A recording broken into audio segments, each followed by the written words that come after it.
This is the leaf blower guy?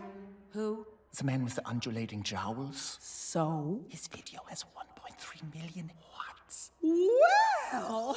Why didn't you tell me I was in the presence of a genius? Grab him a drink. Yeah, this lady named Shank, she actually made the video. She's the one who told us to come see you. No wonder your video's so dope. Shank is for real cool. Right? She is not. I'm the cool one getting all the hearts. Well, that's right, you big baby. Yeah. What'd you say your name was? Ralph. Wreck-It Ralph. Well, Wreck-It Ralph, you are trending, and these are for you. Heart, heart, heart, heart, heart, heart, heart, heart, heart. It is a pleasure to chat with you today. Thank you. What's it like jumping back into Ralph? Because he seems like he's a lot of fun to play. He's yeah, definitely a lot of fun to play. He's the guy who gets everything wrong on the first try, whether it's reading words or I don't know. Ralph makes a lot of kind of well-intentioned mistakes everywhere in his life, and certainly when he gets to the internet. Yeah, it was a big treat to go back to this guy because I felt really close to him. Really, he really came from my heart. You know, I built this character with Rich Moore and Phil Johnston on the first one, and so getting to go back with him was like it's like seeing an old friend. You know, I saw the mascot. They finally have a Ralph mascot that walks around Disneyland now. And I got to meet him at the premiere, and the first thing I did was like, oh, like I ran up to him and gave him this big hug.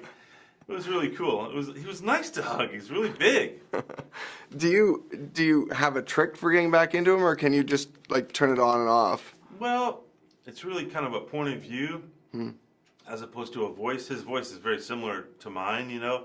It's just kind of like taking a slightly more naive point of view because they are these kind of protected little characters. They live just in this tiny little world inside of their game in their arcade, and that's one of the exciting things about the story. That's what makes this one different. The sequel is they leave that arcade. A Wi-Fi router is installed in the arcade, and they go out into the internet, which is like, I don't know. It's like a kid in grade school suddenly being set loose on the streets of Hong Kong or something like.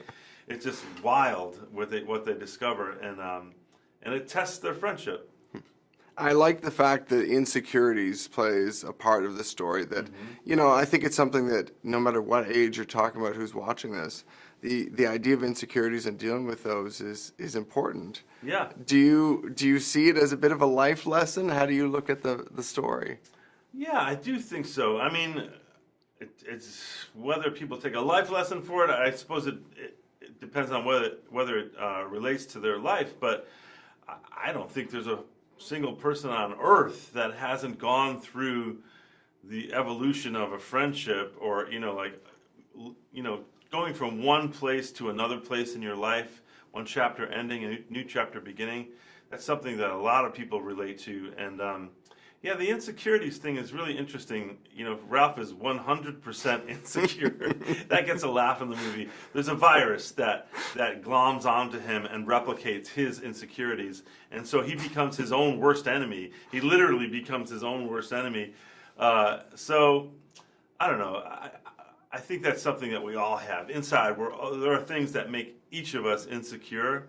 And I think it's one of the beautiful things that the movie says is like, even though we have these insecurities and there are things that we worry about and we're worried we're going to lose our friends or whatever it is, that if we just embrace change and accept our friends and be a good friend to our friends, then we're going to be okay. You know, like Ralph, that's what happens with Ralph. It's not like a perfect, I don't know, spoiler alert, it's not a perfect world for Ralph when the movie ends. But he accepts it, you know? Vanellope needs to grow and she needs to move on a little bit, and that takes a good friend to be able to do that for somebody. Right. Yeah. Did you get time in person with Sarah Silverman while filming, or how does that work? Yeah. We recorded all of our stuff together. You did, and I remember hearing that about the first film too, right?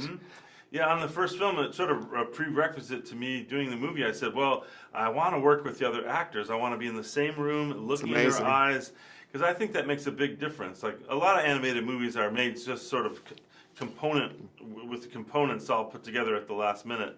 But Sarah and I improvise so much, and there's so much emotional content that it really helps to be there in the room together. What do you think of her performance as Vanellope? I think it's that energized kind of bouncing off the walls mood that I think she brings to Yeah, the not character. only that, but there's a real inner child there. You know, Yeah. Sarah really like taps into this beautiful, true place for herself as a little girl. I must have been, you know, she must have been thinking about what it felt like to be a younger person because, yeah, it's a real embodiment of Sarah too. She's a real wiseacre, smart aleck, but also a real sweetheart, and she loves to sing. And I mean, both Sarah and I have a lot in common with our characters. Let's leave it at that. I wish there had been a Ralph singing moment. That was maybe Well, the only did thing you stay missing for for the me. whole thing? Oh, I must have missed it. You're gonna stay for the whole credits, Oh buddy. no! You Okay. missed the secret Easter egg at the end of the credits. I won't Okay. even tell you what That's it a is, great tip. But it does involve me singing. Yeah. Amazing. Yeah. Well, last thing I want to know is really, this film feels like there's so much more you can tell. Really, is it something you want to do? Would another sequel interest you? Sure. I mean, the reason we wanted to do this one because the internet and the larger world were like kind of the elephant in the room in the last movie. It's Right. like, why do they just stay in this arcade? Everyone's playing online now. So we answered that.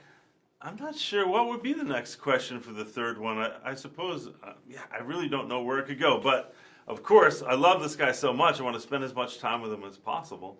That's awesome. Maybe they should give me the mascot job at Disneyland. I can walk around and be him all I think day. there'd be a lot of shocked people at Disneyland if you just popped into the character. Well, they would only see Ralph, so they'd hear his voice and maybe sound, wow, he sounds just like the real Ralph. Well, thank you very much. Yeah, thank you. Pleasure. Likewise.